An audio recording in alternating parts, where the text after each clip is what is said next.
Hello friends, मैं निशान तिवारी आप सबका अपने चैनल पर स्वागत करता हूं। आज मैं फिर से आप सबके बीच एक बार उपस्थित हूं एक नए विषय को लेकर।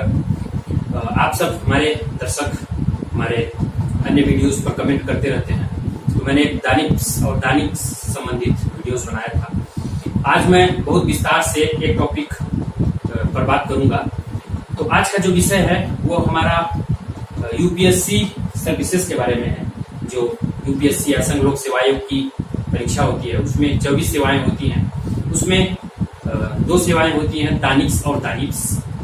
तो आज मैं सिर्फ दानिश के बारे में बात करूंगा। जो दानिश सर्विस है इसका फुल फॉर्म है Delhi Andaman Nicobar island police service. तो ये जो पुलिस सर्विस है ये भारत में ग्रुप डी की सर्विस मानी जाती है, ग्रुप बी की सर्विस मानी जाती है। और इस सर्विस को प्राप्त करने के लिए आपको, जब आप मेंस क्वालिफाई कर चुके होते हैं, तो आपको तय भरना होता है डिटेल्ड एप्लीकेशन फॉर्म। उसमें आप सर्विस प्रेफरेंस डालते हैं। सर्विस प्रेफरेंस में आप जब भरते हैं तो उसमें फर्स्ट लोग आईएएस डालते हैं अक्सर, या जिनको आईपीएस बनना आईपीएस डालते हैं, जिनको इंडियन फॉरेन सर्विस में जाना है विदेश सेवा में तो वो डालते हैं। इसके बाद आईआरएस या अन्य सर्विसेज। लेकिन अगर आप प्रॉपर यूपीएससी सर्विसेज के बारे में ध्यान से देखेंगे तो उसमें दानिश और दानिश जो सर्विस है वो आईएएस और आईपीएस के लेवल की सर्विस है, क्योंकि उसमें आप जनता से डायरेक्ट जिस प्रकार आईएएस में इंटरेक्ट करते हैं उसी प्रकार इन सर्विस में भी आप इंटरेक्ट कर सकते हैं, पुलिस सेवा में काम कर सकते हैं।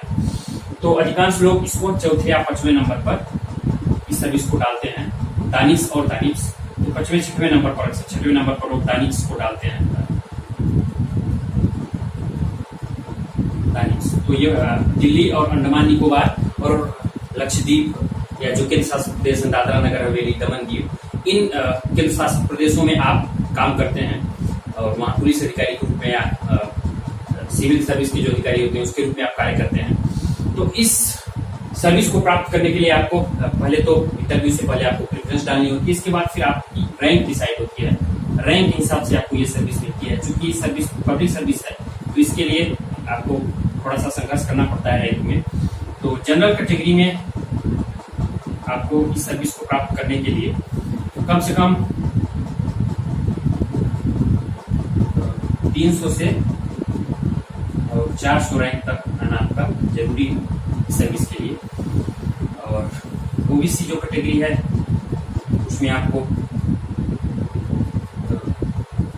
दानिश सर्विस अगर चाहिए तो आपको 500 तक रैंक में आपको मिल जाता है। और एससी और एसटी के लिए कम से कम 650 700 रैंक तक ये सर्विस मिल जाती है। तो इस तरीके से आपको रैंक के हिसाब से ये सर्विस अलॉट हो जाती है, दानिश सर्विस जो है। और इसके बाद जो आपकी जो सर्विस है दानिश, इसकी जो ट्रेनिंग होती है, तो आपकी बेसिक ट्रेनिंग अगर आप चाहें तो लवासना में आप ज्वाइन कर सकते हैं, जहां आपको फाउंडेशन कोर्स कराया जाता है। सभी सिविल सर्विस के 24 जो अधिकारी 24 सेवाओं के होते हैं उनको फाउंडेशन कोर्स 3 साल का लवासना में कराया जाता है। इसके बाद सब अपने अपने एकेडमीज में भेज दिए जाते हैं। तो आपका जो एकेडमी सेंटर है वो नजफगढ़ दिल्ली में है, यहाँ आपका ट्रेनिंग सेंटर है।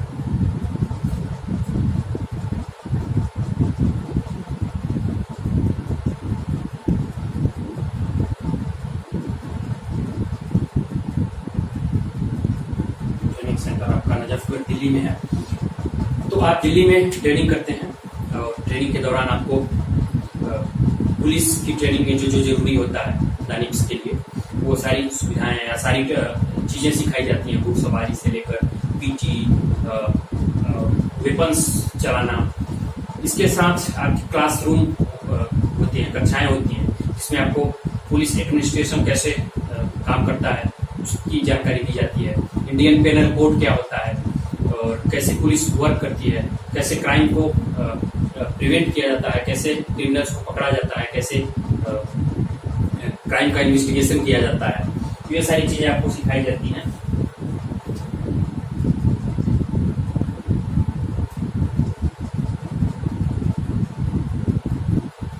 यानी आपको ट्रेनिंग में सिखाया जाता है क्राइम प्रिवेंशन। जब आप क्राइम को रोकेंगे तो उसके लिए आपको क्या जरूरी होना चाहिए, आपका फिजिकल ट्रेनिंग होती है,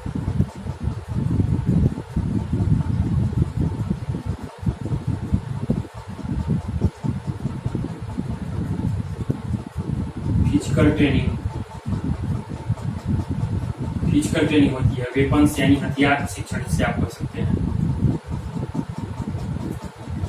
कुछ मेरे दर्शक सवाल पूछते थे कि क्या उसमें आपको गन भी मिलती है, तो सर्विस रिवॉल्वर आपको मिलती है, यानी बंदूक आपको मिलती है सर्विस रिवॉल्वर जो होती है, लेकिन आप उसका तभी यूज कर सकते हैं जब अत्यावश्यक परिस्थितियां हो। तो आपको फिजिकल ट्रेनिंग होती है जिसमें पीटी होता है, और फिर क्लासरूम होते हैं आपके, एक क्लासरूम ट्रेनिंग होती है। क्लासरूम ट्रेनिंग में आपको जो पुलिस के अधिकारी होते हैं वो अपना अनुभव शेयर करते हैं। इसके बाद फिर आपको जब क्लासरूम ट्रेनिंग हो जाता है, इसका एक लगभग सेशन पूरा हो जाता है, इसके बाद आपको जरूरी है, चूंकि आप पुलिस सर्विस में है तो आपको फील्ड ट्रेनिंग पर भेजना जरूरी है। चूंकि आप जो किताबों में पढ़े हैं, जो क्लासरूम में पढ़े हैं, आपके एग्जाम्स भी वहां होते हैं, तो आपको फील्ड ट्रेनिंग के लिए भेजा जाता है। फील्ड ट्रेनिंग, आपको फील्ड ट्रेनिंग में 2-3 जगह भेजा जाता है। पहले तो विभिन्न जिलों में अटैच किया जाता है, विभिन्न जिलों में आपको अटैच किया जाता है।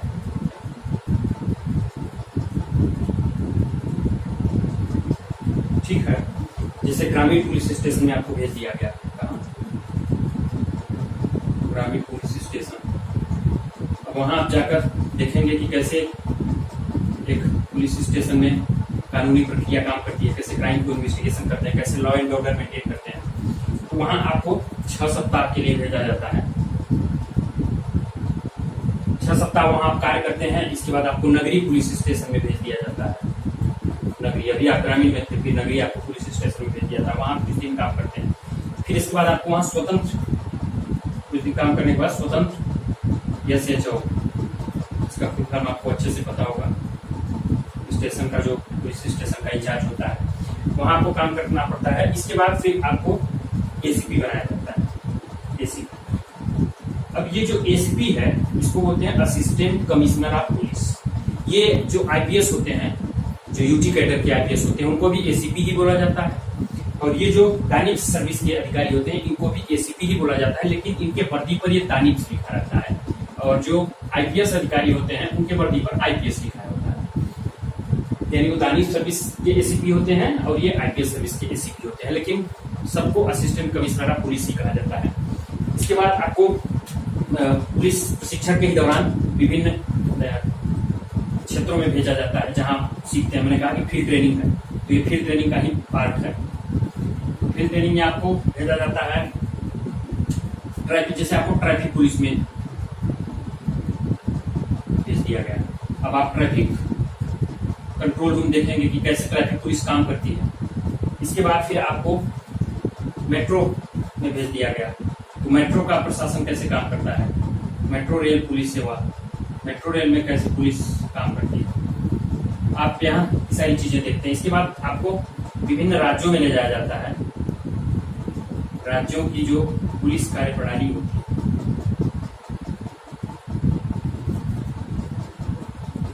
तो समझने का मौका आपको मिलता है। यानी अगर किसी राज्य में कमिश्नरेट सिस्टम है तो वो कैसे काम करती है, और अन्य राज्यों की पुलिस प्रणाली में क्या नया इनोवेशन है, वहां सब आपको दिखाया और सिखाया जाता है। इसके बाद जब आपकी ट्रेनिंग कंप्लीट हो जाती है तो इसके बाद आपको पोस्टिंग दी जाती है, आपको पोस्टिंग दी जाती है।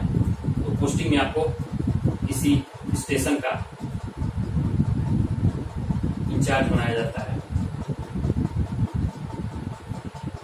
और आपको कहा तो ACP जाता है, असिस्टेंट कमिश्नर ऑफ पुलिस। आप असिस्टेंट कमिश्नर ऑफ पुलिस होते हैं। आपको जहाँ पोस्टिंग मिलती है, जैसे केंद्र शासित प्रदेशों में दमनदीप, लक्षद्वीप, दादरा नगर हवेली, या तो फिर अगर आपको दिल्ली में पोस्टिंग मिलती है तो आपको, जिनको वर्दी का ये शौक होता है कि हमको वर्दी पहननी है, उनको अगर IPS नहीं मिलता है तो DANICS service Delhi Andaman Nicobar island tourist service इसका फुल फॉर्म है। इसकी रैंक मैंने बता दी है। इस सर्विस को आप चूज कर सकते हैं। तो जब आप डैफ फॉर्म भरें तो आप अपनी पसंद के हिसाब से, अगर आप चौथे या पांचवें प्रेफरेंस पर, छठवें प्रेफरेंस पर इसको रखना चाहते हैं तो बिल्कुल रख सकते हैं।